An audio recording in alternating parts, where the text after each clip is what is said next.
Hello, everybody. Welcome back to my YouTube channel. Welcome back to the podcast. Today, we have a very special guest. Jordan Silvester is joining us today from Windsor, Ontario. He is a prominent realtor in Windsor, and he has a large team of people working with him. And he's grown up in a real estate family. Real estate has been his entire life. So, welcome, Jordan. So nice to have you on board today. Hey, Randy, thank you so much for having me. Great to be here. Oh, no problem. My pleasure. So we were chatting just a little bit before we started the recording today, and we got a lot we could talk about. We can talk about the state of the market. We can talk about investing, and a lot of other things. But before we start, tell us a little bit about yourself for the listeners today. I know you mentioned you grew up in a family that worked in real estate. Tell us your story, a little bit about yourself.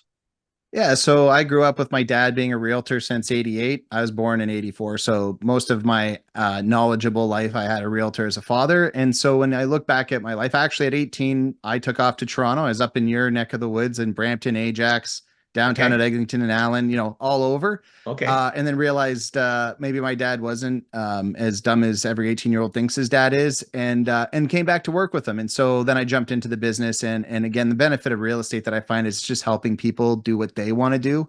It's not as much as there is sales and negotiation as part of the job, but really it's just helping people understand what they're looking for, and you just help them facilitate. So from that perspective, I've enjoyed the job for 16 years. My dad is now retired, which is a cool thing for a realtor because most realtors never get to.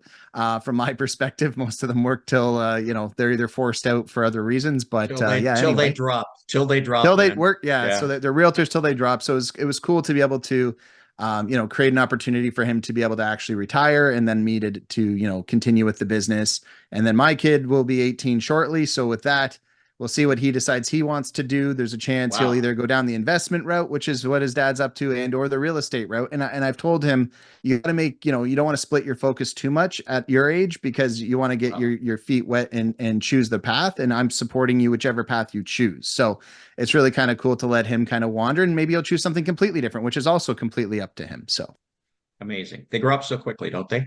oh my goodness, They, it's hard to believe I'll have an 18-year-old child in yeah, T you look too minus young for that, March man. 3rd. Well, I won't be 40 Well, yet, so I'll be 40 in July. yeah. So I don't think I'm too old yet. No, not at all. No, my daughter's about your age, and she's a high school teacher out in Vancouver. She wanted to be a Awesome. teacher her whole life, and she loves it out there. I don't think she's ever coming back. She loves the BC lifestyle, so she's into all that kind of stuff. There But you go. they do grow up quickly. So okay, so you grew up in a real estate family. You've been in real estate a long time. You moved to Toronto. You moved back to Windsor, which is great. And you have a large team there. I know you've grown. I was just checking out your website. You've got a bunch of people working with you on your team. How did that process go when you decided to grow a team? So I actually grew a team with my dad, and then my dad was retiring. I joined a team, which is the Verge Real Estate team. So I actually am not the. I would work with them. I powered my business by looking at one of the teams that was within our brokerage and went, "You guys are amazing," and I wanted to join them. So to insulate, well, I was also investing. So the cool part about a team is you have people who can support you, and you can support Yep. them, and depending on the camaraderie. And so with my dad and a team, as my dad was looking at retirement, I was like, well, and we had a team with my sister and a few others, and it had kind of with COVID changed. And my sister kind of wanted to go out on her own, which was kind of cool. And then, resetting from there, we decided to join the Verge Real Estate team, which was an awesome experience. Still with them, plan to stay with them. And then within their team, I've actually rebuilt a little bit on the social media side, my own little team, which I have my personal assistant, Shauna, and then I've got my buddy Chris who does most of my social media, and then my mom who kind of manages my database for me. So it's really kind of cool because I get the benefit of realtors on the big team, and then I've got my own like insulated team that I'm working with, which is a cool experience. And people say, well, why don't you just do your own thing? I said, well, I really like community, and for me, real estate is hard enough on your own. I think it's really cool when you can get in a room with a bunch of people who are together, not just at the brokerage level, but on the team level, that have your back, that really want to see the best in you. And it's not about competition. There's a healthy amount of that. You want to compete with your friends in this business, but at the same time, you have their best interests at heart. You both work towards the same goals. You're trudging together through it, even though sometimes it's nice to one up your buddy and then one up you. Like that's part of the game of real estate, which is an amazing Totally thing. relate to that. Totally. And for anyone listening who's not in real estate, or for those realtors who are listening in, it's not Yeah. easy to build a team like that. It really isn't. I've seen many people try and fail because there's usually some. some conflict that comes up eventually. So kudos to you, man. That's great. You've Yeah, got kind of a team it's within been a team, awesome. which is great to go. So tell us a little bit about, I mean, right now we're at such a crossroads. I think you've been in the market a long time, as have I. And I've mentioned earlier, I don't think I've ever seen a market that has more uncertainty about it. I mean, we've had ups and downs before. When I started in '93, and we were still recovering from the big crash that happened in 1989, where everything just went. It took it. They didn't actually start to recover price wise until 1996. It took 7 years to start Right. building prices back up. That was the biggest single crash, and which was amazing. And then there was another big downturn, I believe, in around 2007, 2008. The U.S. I think was affected worse than we were, but it we've had these ups and downs for years. And some of them created by legislation, like when they brought in certain rules in 2017. But now here we are, and we went through COVID, which was a life-changing experience for the world, I think. And Yep. we went through a period of ultra low interest rates where I believe the governments of the world were worried that the whole world would go into depression because of COVID. And we were looking at like 0% interest rates or 1% mortgages, 1.5%, 2% mortgages, which is really free money when you think about it. Yep. And that fueled this great boom, not just in Canada, but across the world, I think. And then the central banks kind of woke up in the early part of 2022 and said, hey, we got inflation. Wonder what a surprise. And so we had, I believe it was 10 interest rate increases over a short period of time. And mortgage rates went from 2% up to 5.5%, 6%, just like that. And a lot of people got squeezed. A lot of buyers got priced out of the market. The stress test is still in place. A lot of investors got into some trouble because what was previously a cash positive investment, when they had to renew their mortgages, all of a sudden is no longer a cash positive, is now a cash negative investment. So there's been a lot of turmoil in the industry.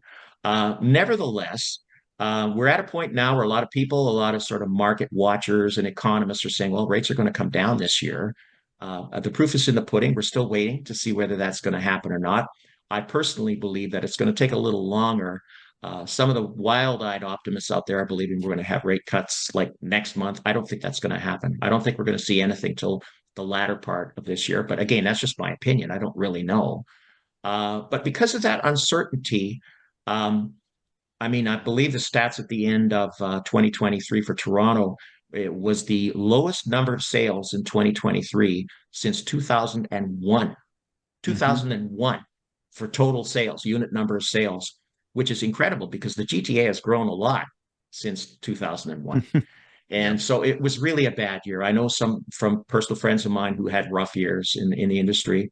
And but there's still an optimism out there. And I believe, especially with the immigration surge that we have seen over the past year, it's been in all the newspapers that last year Canada let in 1.2 million new people into the country, which is just an incredible surge, has kind of built a floor, I think, for people both for rentals because the rental market also was on fire, Hmm. and also for people who could afford it, sales were still taking place. And we were seeing, I don't know if you saw in the news in Windsor, but there's been some crazy stuff that happened. There was a semi in Mississauga that had 85 offers on it. The agent deliberately underpriced. It was in the newspapers, in the Toronto Star. Yep. 85 offers, which is ridiculous. Who has 80? Yep. I've never even heard of such a thing. But they priced it at 799, which for Mississauga for a semi is underpriced, and it sold for 999, 999, just under $1 million. At that point, at $1 million, you have to have 20% to put down. So Right. there's Yep. maybe a CMHC connection rule. there. Yeah, Yep. exactly. So there may be a connection there. So, but my point, and I tend to ramble on, Jordan. So just tell me, give me the hook if I talk too much. All But good. but no, but Yep. there is still a lot of demand out there. It's just kind of sitting on the fence. And especially with all this immigration, you got people coming here, and a lot of the immigrants that came in the last year are highly educated. They got university degrees, they speak English, and some of them come with money, like big money. And Right. so again, it's built kind of a floor. But my sense is that there's a lot of people waiting on the sidelines for something to happen, and then they're going to jump back in, and we're going to be back into a scenario, I think, where prices will go up radically again. That may be a good or a bad scenario. because I have mixed emotions about it. As a father or a potential grandfather, you worry about future generations. If that 1.2 million small house in Burlington, what happens if it's 2.2 million 5 years from now? Who's going to afford that? But Right. anyways, I Yes. digress. But what Yep. do you think? I mean, I've been to Windsor. It's a lovely town. It's a different, and people again listening to this podcast or to this video, real estate is so local. Like what's happening. I always laugh at the CREA statistics when they come out for all of Canada because what's happening in Calgary or Van doesn't have anything to do what's happening in the GTA. What's happening in the Correct. GTA has nothing to do what's going on in Windsor. They're all, and even in Mississauga, our market here is different than Toronto's completely. So Right. real estate is such a local thing. So Yep. tell us a little bit more about your perspective. You got a big background, I know, in investing. Yeah. And tell me what if a person called you today and they've got some money put away and they're ready to invest in real estate, what would you tell them about the risks and the potential rewards going forward from here? Right now, it's the middle of February 2024. What would you tell them? Yeah, so just digesting everything there. So a few Sorry, things. sorry. So no, that's okay. What I'm just going to quickly articulate opinions so that way they understand kind of where I stand in comparison. Sure.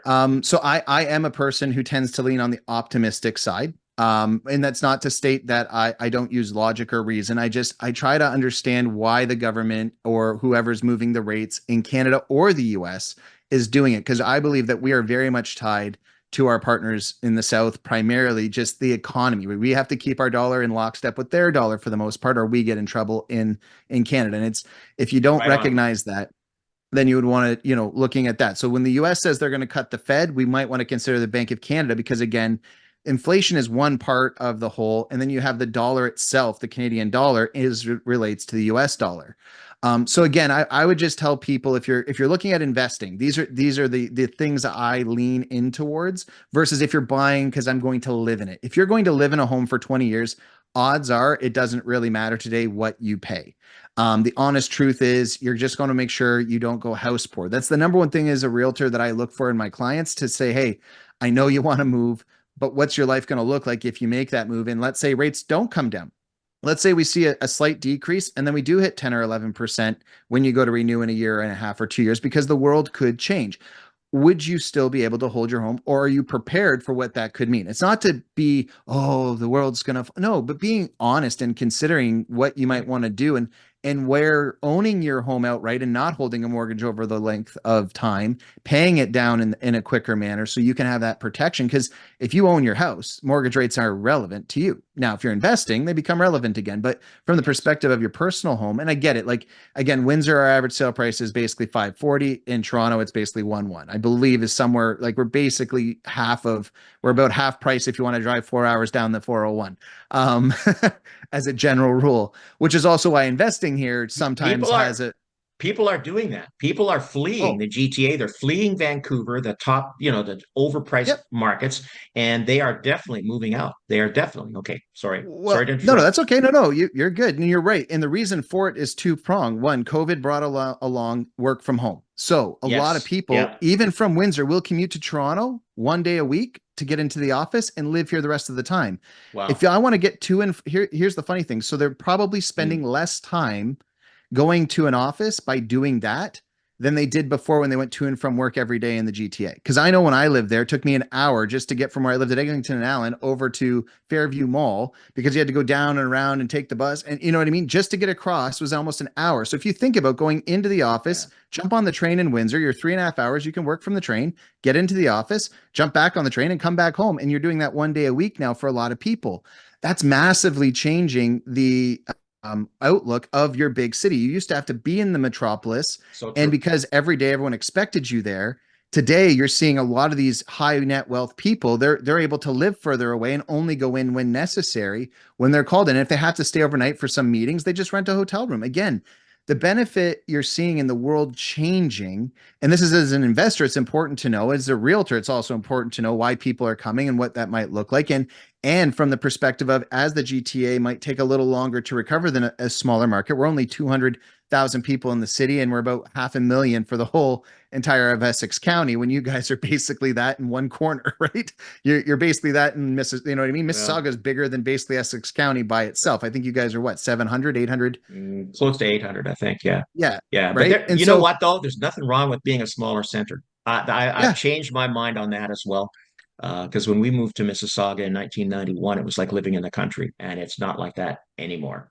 Not at right. all. But yeah, Yeah. you're So I, absolutely right. So working remotely is now the big question is, and I just interviewed somebody about this last week. The big question is, will that continue, or will eventually the big companies, the big banks, for example, start to clamp down? A lot of them now, apparently, he was telling me, are requiring 2 days a week that their employees come in. I said, well, why don't sure. they just make it 5 days a week like before? He says they can't because it's a competitive marketplace. There are labor shortages for skilled Right. people. And he says Yep. if one bank enforces you got to be in 5 days a week, their people will quit. They'll just go to the other bank and work where they can work from home for 3 days a week and only have to come in twice. And I thought that was very interesting. And again, for skilled workers, we're talking skilled people Right. who make Yeah, good of money. course. And Yep. it's but something I never really thought about. And again, there's a lot of Yeah. moving parts here, a lot of moving parts. I know people who have moved not just to places in Ontario, because I know quite a few that moved to Port Colborne, to Belleville. They're doing exactly what you're Hmm. saying. But I also know people that have moved out of the country. I know Hmm. one guy kind of retired. He moved to Mexico, but he's still working, and he's living in Puerto Vallarta and loves it. I know another lady who's building a house in Costa Rica, one that moved to the Bahamas. People are doing this because of this digital nomad kind of lifestyle. If you have some Yep. sort of job where you can work on your laptop, doesn't matter where Well, you that's live. it. You can So work from the beach. Like as a realtor, technically, if I my had someone dream, who's man, my boots dream. on the Yeah, ground, I'm going to one of our national conferences next week and I'm out of town, but I have realtors who are boots on the ground. My clients call. The only thing I can't do from where I'll be, which is Vegas, right? I can write offers, I can negotiate, I can do everything I can do. The only thing I no couldn't do is problem. be physically present. And in today's economy of real estate, which I still believe one of the biggest mistakes we made as realtors is we haven't gotten back into the face to face. Like there's so many realtors, we now go to these events where, we're back to going to different events and things with real face realtors, but I don't know half of them because I used to meet a lot of them at offer presentation. So you'd go meet with them. You had to go and actually get things signed. Today, everything's through AuthentiSign, DocuSign. So it's a whole cultural shift of what people's expectations are too, not just the realtors, but the public's expectation. Like Jordan. I had a client reach out and say, "Oh, you didn't explain this part of the agreement to me." I said, "Yeah, I sent it to you over the thing and said, hey, if you have any questions, reach Right, out." right. Because instead of sitting down in an office like we used to and going it over, like, and so whether you're doing I've talked to my investors and they've made decisions now without being present and doing their due diligence like they used to. Just, and it's not because they mean to forget, they didn't consider things like they used to. We've gotten a little bit shy on our due diligence, and that's me personally too, because I move really fast. And when you Well, create a convenience, a lot of times you're like, oh, this is good, till you run into the problem of the convenience, and then you're like, ooh, I I see am how this maybe isn't so good. I am so with you on that. And I do miss, although I love the technology that we have today, and it's Of very course. useful in many cases, I also miss that face-to-face interaction. And especially with offers. Now, e-signatures, everything's done online. You don't meet the people, you don't meet the other agents. And I can Yep. remember in the old days when you're sitting at somebody's dining room table at 10 o'clock on a Saturday night trying to do a sign back. And it was so much more uh, insightful. I can remember you'd see people at the dining room table if you were representing a buyer, let's say, and you could Hmm. read them. Like you could Yep. see how motivated they were, little looks between the husband and the wife, that kind of stuff. And I Yep. miss all that. I really do. Although I don't miss having to drive to Scarborough to get a sign back done at 10 o'clock on a Saturday night. That's for sure. And And that's now the we convenience factor. Yeah. Exactly. And we do stuff that it would have been impossible. Where you do an offer. I did a deal with a guy in Dubai. The guy's in Dubai, and we're doing Hmm. back. I mean, you could have faxed it, but that would have been a disaster back in the day. So yeah, we do Right. have the benefit, and I'm not a technical person at all, as you probably figured out by now. I'm clueless when it comes to technology, but it is a mixed blessing. It really is, and I Yeah. think we are more. What's the right word? More detached as a society when people are working from home, when people are doing business, conducting business on the internet. I mean, Zoom meetings are great. Don't get me wrong. It's lovely Right. to meet you today. It's lovely to meet you. Yeah.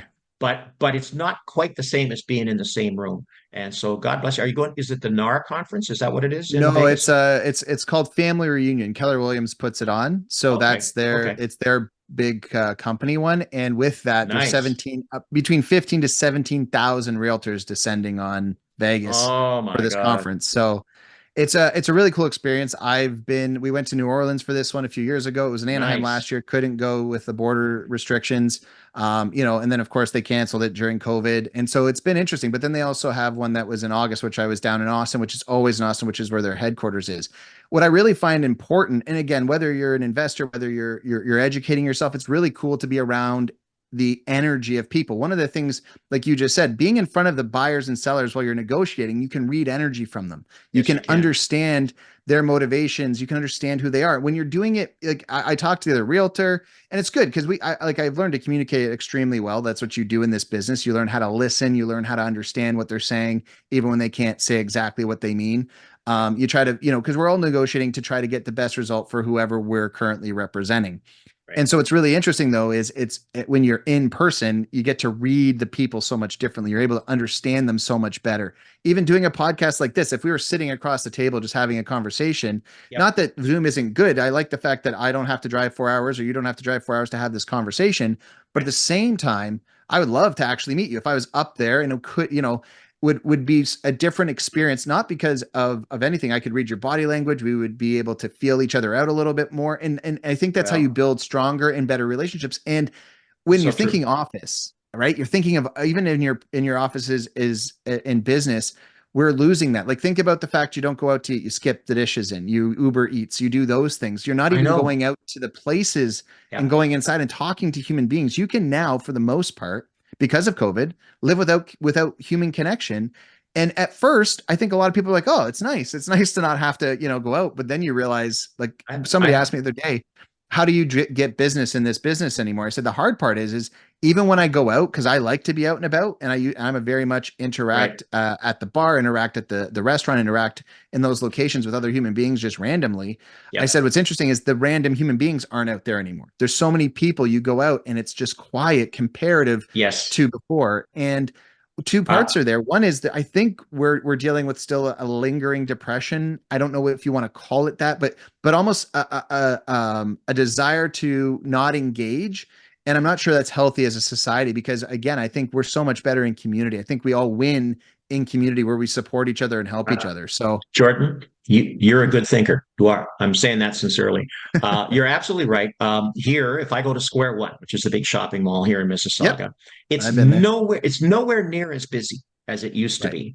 And is it a hangover from COVID? Maybe partially. COVID is still out there. It's still, I Yep. know COVID's out there for Yeah, sure. yeah, it is. But But also, people are buying so much stuff online. And mhm. you're right, there's less human interaction. We're like kind of cocooning. We're staying at home. Like you say, they're ordering food in. They're talking to their realtor on a Zoom meeting. They're making offers with e-signatures in our industry. It's a Yep. lot less personal than it used to be. However, the one thing for sure in real estate, I believe, if you're buying a property, you need to see it in person.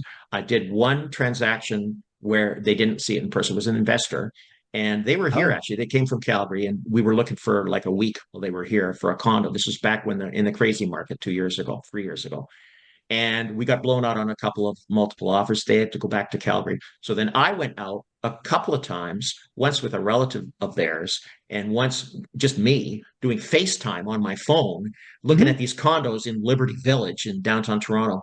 And we found a nice one, and they liked it, but I felt so nervous about it. I said, "Are you Right. sure you want to do this? Like you have not been in this condo yourself. We're doing it over the phone." Oh, yeah, yeah. And I sent them more than one video and we went Mhm. over it. And it was like, make sure you know what you're doing here. But, anyways, they ended up buying it. We got it. And knock on wood, they're happy with it. But I felt very odd getting somebody to Right. buy something and they haven't even seen the property in person. I think in real estate, in the business you and I are in, Yep. it's a feeling. You walk in a house, you've seen this 100 times, 1,000 times probably, where you walk with a client, if it's a buyer, and Yep. you can read their body language. You know instantly, They like it. This could be the one. You just know it. Right. Other times you Yep. walk in, it's a beautiful property, but you just know instantly it ain't talking to them. Right. It's again, it's a human thing where you're reading that person's energy, which you said it so eloquently. And it's true. That's part of the business that we're in. I had a lady buy a house once because she liked the flowers. There were peonies in the backyard, and she was an English lady. She says, "Oh, it reminds me of back home in England." What? Yeah. She bought a house based on the flowers in the backyard? That's not logical. But Well, and that's, I think, again, another thing to consider is so as an investor, I have a mindset because I'm a bones okay, natured person. So, right. so when you're thinking about the investment side, I look at structure. I don't really care what it looks like inside, honestly. And my clients, I tell them all the time, one of the hardest things I run into with new investors is they think they're going to live there. And I have to remind them, hey guys, you're not going to actually live in this property. It's not to state that you shouldn't care about it. But if you don't necessarily like the floors, you don't necessarily like the kitchen, you don't necessarily like all of those things, you know what you can do? You can change them, but also you're renting the space out to another human being. And that doesn't mean They you need to probably don't spend care. Right. all of the money. Well, a lot of human beings, here's the thing. So you make this thing immaculate and beautiful, then it's priced at a point that might not be acceptable for a bunch of people who are looking for homes. And again, So true. no different than renovating a house. Like as an investor, you can do the flip renovation. The issue is you're taking a product off the market, which is what they complain about. Now, a lot of the product that I take off the market wasn't really livable anymore. It ended up being somebody who had some mental issues, hoarders, and different things. I want to be cautious as I speak about people's mental health. You have death and grandma and grandpa who live there forever, and they just maintain the property as it was, but it's Right. built in 1955 and still is built in 1955. Nothing's These changed. homes do need a certain Yeah. amount of attention. Now, the issue is if you take a home that is just needing floors and paint and maybe a mild renovation and you update it, well, you're taking a piece of product away from the market itself. Now, as an investor, here's the thing. If I can make money on an investment, whether it's me personally or whether that's with my whether it's for one of my investors, I don't, we're going to buy the property. And if we compete with you and we buy it, we're going to do the things we need to get the maximum return. That's the business of investing. When you're going to live in it, it's different. And that's why I try to really understand the psychology. Like you said, people are like, oh, they're going to be able to buy without seeing it. I said, I don't even think virtual reality will do that. I said, because the smells, the things, the reason why that lady walked in the backyard and had that moment wasn't just that she saw it, it's the memory attached to it and the environment. And no matter how good Zoom ever gets or these virtual tours, even if you put the headset on, you can walk through the property, you're still not going to breathe the air. You're still not going to be able to actually feel it. And from the perspective of a homeowner, I think they're going to want to always walk through. There are people who can't because they're out of country and they're going to have Yeah. to buy sight unseen for, super external reasons. But I've had people drive from Ottawa. I've had people drive from Montreal. I've had people come into town. We get an accepted offer and they drive down, right? So I've had them buy it with conditions and then they Okay. drive into town to do the inspection. And again, Right. everything I talk about, and most of the time, I'll be honest, they do close. They do come in and they enjoy the Yep. property and they're in this property and they go through it. Well, But on the occasion that something pops up or something about it does end up being off, they have their conditions there to protect them. And a lot of right. times I'm upfront with the other realtor. I don't pretend like the person's been there if they haven't. I say, hey, but odds are, like, here's all the things we've looked at. Here's all the properties, or they were down a couple weeks ago and we looked at these ones. They didn't really fit. This is why this one should. And Yep. I try to be as honest as I can because at the end of the day, buyers want to touch and feel the thing. And I always tell people the reason why you depersonalize your home is you want them to believe it's theirs. The moment that Yes. they walk through the front door, you want them to believe it's theirs. It's not that you don't want to, the photos on the wall are a problem, but You people see a photo and they say, do I know you? Do I know this person? And if, right. and then immediately this is now your home and similar declutter is space. But more importantly, the most important thing is the mindset of the buyer, the mindset of the investor, the mindset of the seller, because it gives you a lot of information about why they're trying to accomplish the thing they're trying to accomplish, right? What's one of the questions? Well, why are they selling, right? Or why is where's your buyer buying from? Like, did they sell a home and they need to move? Like, what's their motivation? You always get these questions. Right. And what's really cool about that is if you're really good at your job as a realtor, you want to understand your client's motivation. That's why a lot of times I have a conversation coming with a client shortly who was a realtor in her past.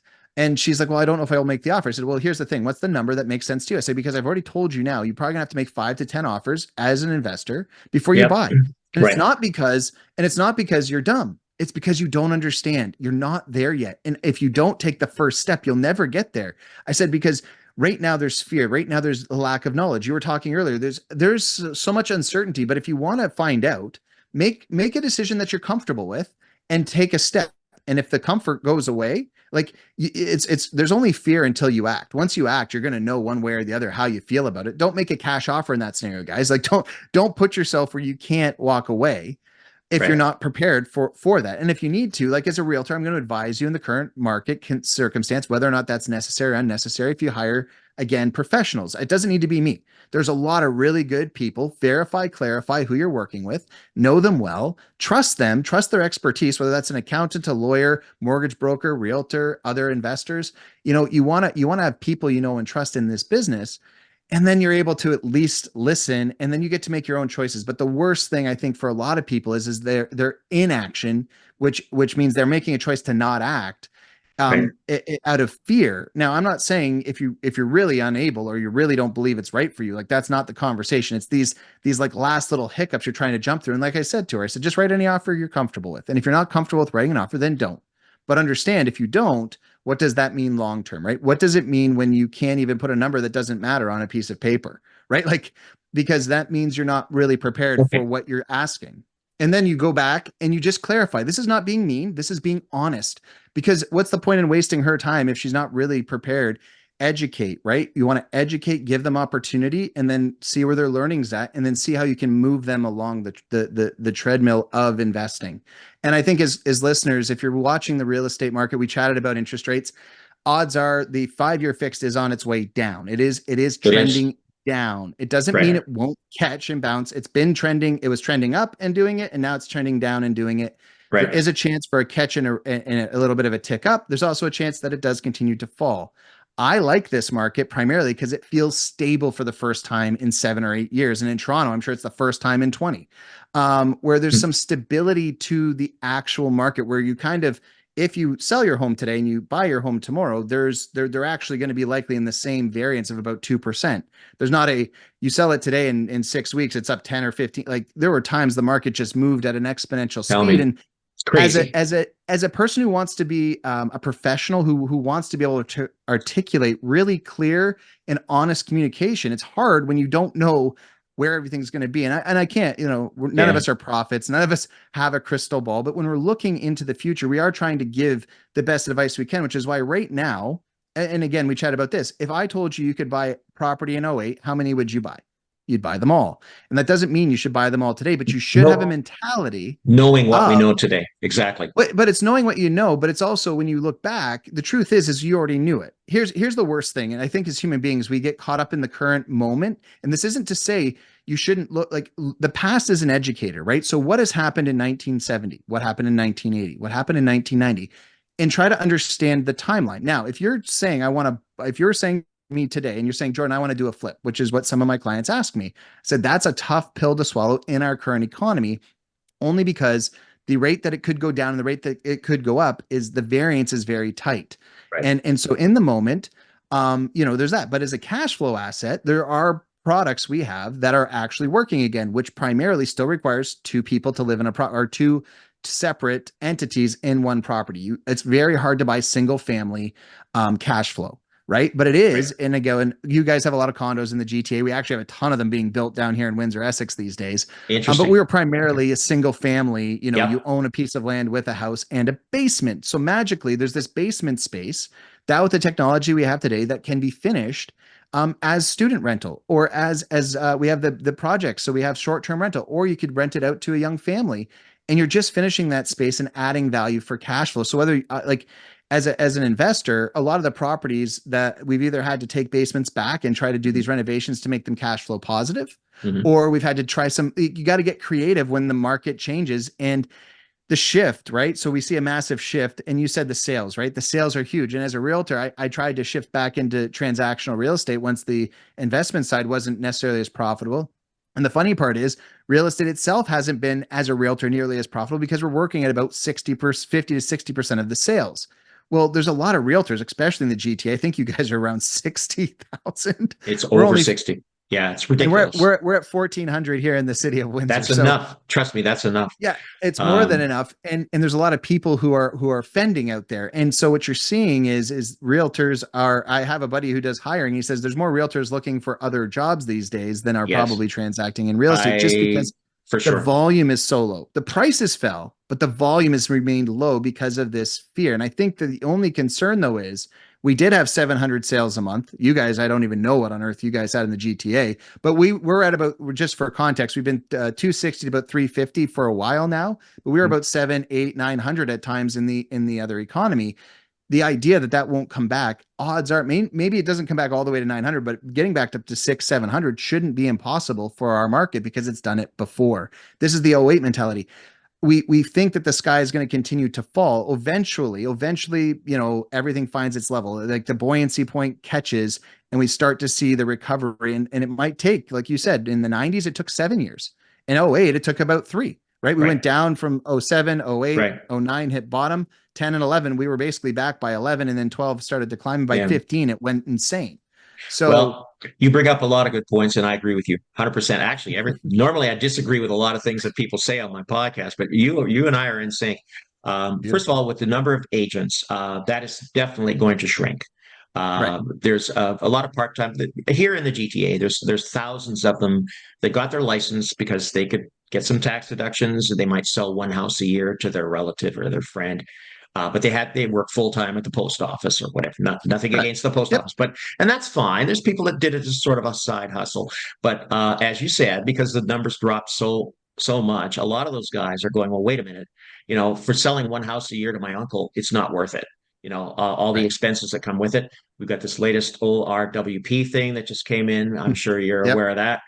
Which added a lot to it's a wellness plan that OREA, the Yep. Ontario Real Estate Association, brought in just the beginning of the year, which greatly boosted the cost of just maintaining a license. So a lot of those part-timer guys are going to go away. I think that's actually a good thing Mm-hmm. because the full-timers, the true professionals that work in the industry, I mean, you could say, well, it's just one deal a year, but when there's 10,000 of them like that, that's 10,000 deals that got taken out of the pot and Right. they maybe get back in the pot. I think you're definitely seeing that. That's going to happen.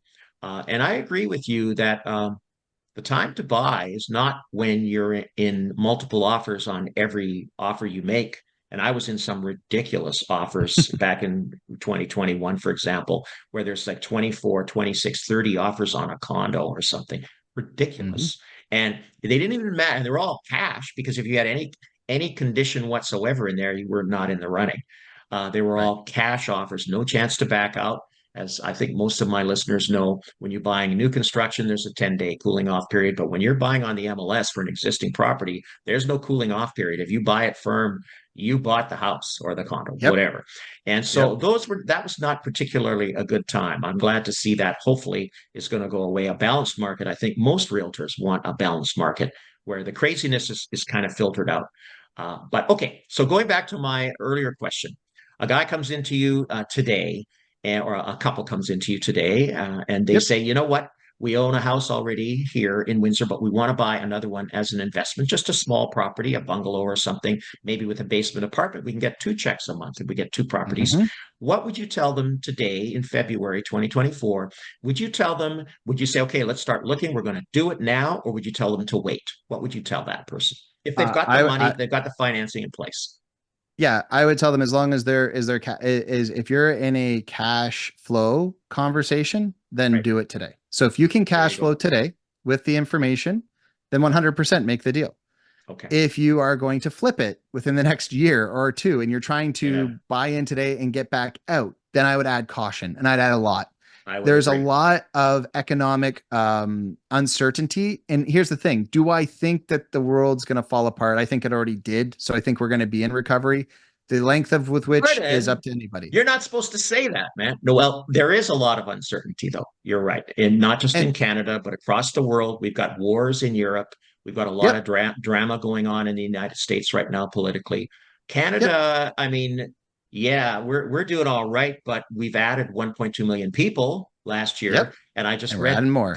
yes, adding more this year. And I just read recently that if you look at our GDP per capita, per person, we're in a recession. If they had not Right. added all those people in the last year and with more to come, we would actually be in a recession. So yes, there's some risks out there, but I also see this crazy stuff that if there's just a hint of a drop in rates, and all of a sudden everybody comes out of the woodwork and there's 85 offers on a semi in Mississauga, which is ridiculous. Absolutely Well, ridiculous. and I think that's where where we have to be very cautious with telling people to wait is when they tick down. So they have not ticked down the Bank of Canada rate. If No, they do, it's the and when same. they do, but when they do, the world Explosion. the correct Explosion. because Right. expectation. So understand, and this is not meant to be rude to anyone, but the masses of people who believe information as it's disseminated to them is greater than the intelligence of those people. Meaning, we tend to believe as a culture, it's just true. And this is the negative side sometimes of well, I saw Paul do it, so then David does it, and then Jim does it, and then Steve does it. And by the time the problem is usually by the time you've heard that it's a good time to do it, it's actually might be too late. And what that means is by the time you're in full agreement with the change and what's going on, you're probably too late. And that's why having a professional that you know and trust. This is why trust will be huge because there is an idea that as soon as the 5-year fixed rate's coming down, so we're seeing the market price stabilize and rise. It is rising. It's just rising slowly. And one of the funny things is, of course, as a realtor, we post our monthly update. We're seeing transactions go up and we're seeing the price start to recover. And we think good. Well, I had 2 people respond on there saying, no, not good. How are my kids going to, like you mentioned, buy into this market? And I went, okay, 1 second, because now I need to make sure I speak very clearly and honestly to that. Like that's their response. And I get it because people are frustrated because a lot of like, I've got an 18-year-old son. So like, how are they going to buy into the market? What happens? Well, 2 things. One is I've recommended very highly that if you want to live in your parents' basement anyway, buy a house that you wouldn't live in, but you can rent because at least you're into equity. And so one of my greatest like tricks of the trade is get a good job, make enough money, but you can't buy in the area that you'd want to live in. No problem. You know what? People live there and they rent there. So buy a property that of course cash flows, that might need some work, learn some skills as a young person and invest into a neighborhood that you yourself don't need to live in and tell your parents, like make an agreement with your parents that you're going to live in their basement. You're going Good to live there advice. anyway. Good So, advice. so why wouldn't you invest into the equity market of the real estate? Because if you're trying to catch equity, you're going to outsave the increase. That is not proven to be true at 5% in Toronto for a number of years. That's 50,000 at minimum you have to save basically on $1 million, right? So Right. how are you ever going to outsave the change in value? And so again, because it's just not a practical thing. So if you can enter, now if you can't enter, this is where we're talking with a lot of people and there's a lot of conversation about cohabitation, right? So there's this big movement that I've been hearing about, and it's more Yeah. common probably in somewhere like the GTA than it is in Windsor because we still technically, from all perspectives, are relatively affordable in comparison. We're half Oh price, yeah. right? You want a For sure. discount, come down to For Windsor. sure. We're about half price, and so when you think about that, though, there's a lot of again widows or widowers, and what they're doing is there's 4 people getting together, buying a property, and doing that in Mm. a different scenario because they're saying, hey, well, we have some level of community, we'll have some autonomy. And so there's this idea out there that one of the things that as a culture for most of my life is we own our house, we live in Right. our house, and nobody Right. else lives with us. We That's live by right. ourselves in our That's house. right. But if you go to most of the world, right? Most of the rest of the world, they live with their family. Like you live with your grandparents and you live with your parents and That's your aunts and true. uncles. Like, people live in the same home. Now they have some of their own space, You know what, certain though? cultures. That's healthy. When we talked about all the disassociation we have with technology today, here, I think the old ways of living in Europe and places like that, where you have Yep. multi-generational living in the same, that's a good thing. That's not a bad Yep. thing. Well, that's how Brampton blew up was again, and I lived there for a bit. And You lived and in what's really Brampton? cool was Yeah. I lived in Brampton. I lived with I was in school at the time, so I was living with like people. Like I lived in someone's home, but like we went over Right. to their family's house. But the family kept buying properties. So they all lived in one, bought another Right. one once it was paid off, and then they Right. bought another one, and that was their culture. But they all moved into one. That was they had the patriarch, they had the matriarch, they had the whole family living there Yep. together.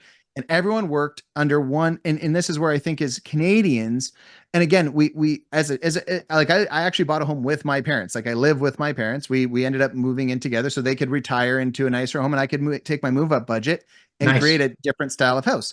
But again, that's uncommon. And people are like, well, how did you know? Because usually, right? And there is some, don't get me wrong, not every day is amazing when you live with other people. Because again, I have a wife and I'm sure she could say the same thing just about having to live with me. But when you're living in other people's worlds, but overall, it's much better. You know why? Because we've had really amazing opportunity to have my parents cover for us and us cover for them. And Nice. you're working in Nice. community together.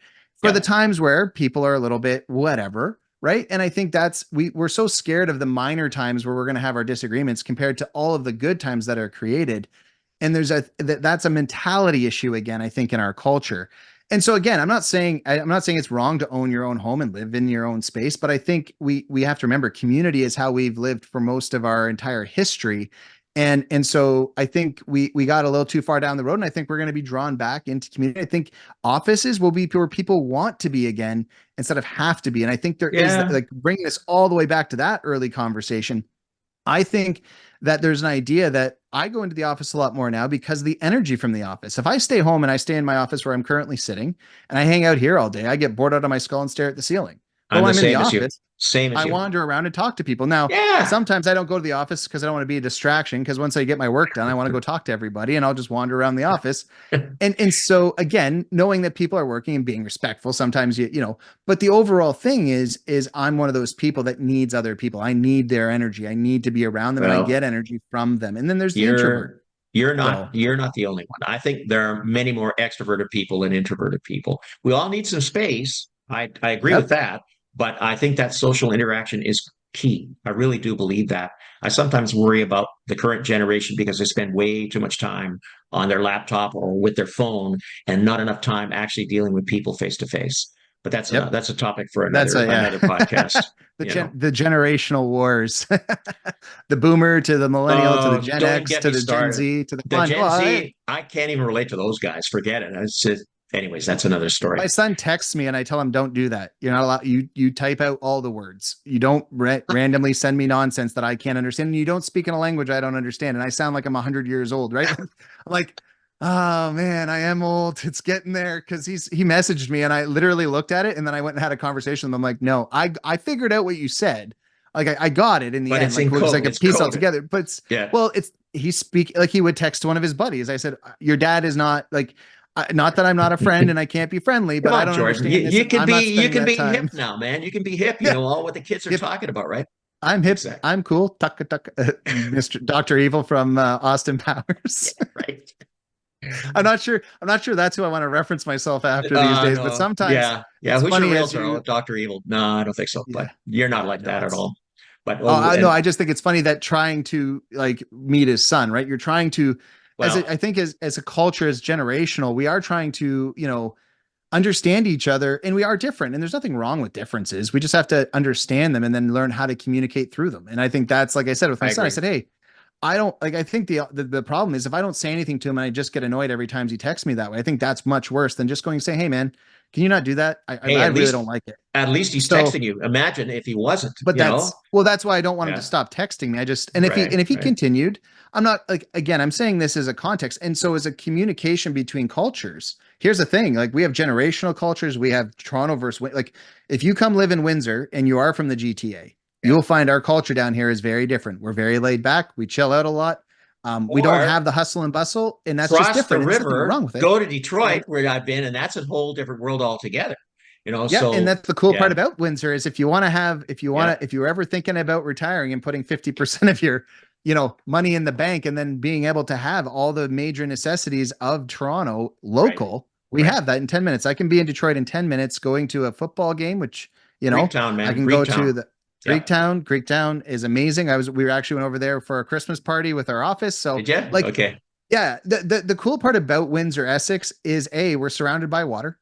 B, we have a really cool climate compared to we're about 3 or 4 degrees warmer most of the time than you'd find in Toronto. Now, the benefit of That's Toronto, great. That's great. like Windsor, there's not a lot of snow. You guys don't get covered in snow like Barrie, right? Like, Or Montreal, which is way, well, way different. And that's another thing. But yeah. yeah, you're It's right. really kind of interesting as you look at the dynamics. So again, from the perspectives of how we're 4 hours apart and yet we are different. If you go to Yeah. London, London is different than Windsor too, and Different that's only still. 2 hours away. And that's we're blue collar down here and we know it. We're not surprised by it. And we love the fact that it takes us 15 minutes to get everywhere.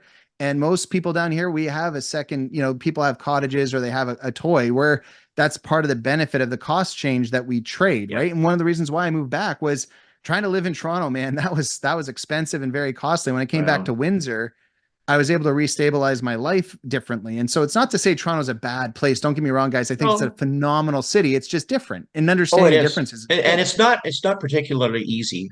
Again, I moved to Mississauga in 1991, but we had lived in Toronto for many years, Yep. renting. And I couldn't find anything that I wanted to buy. We were going to get our first house.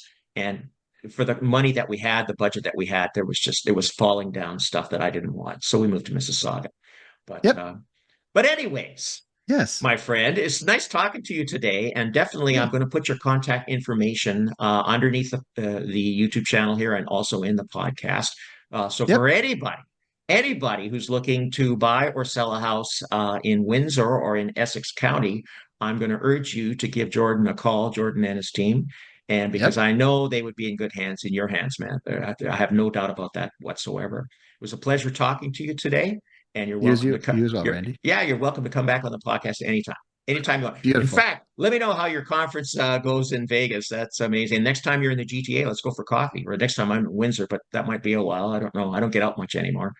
Being an old geezer, I don't go that far anymore. But it was Yeah. a pleasure talking to you for sure. Thanks And so much, Randy. It's been you're awesome. you're welcome. And let's do it again sometime. Okay. Will do. Okay. Have a great day. Talk to you again. Bye.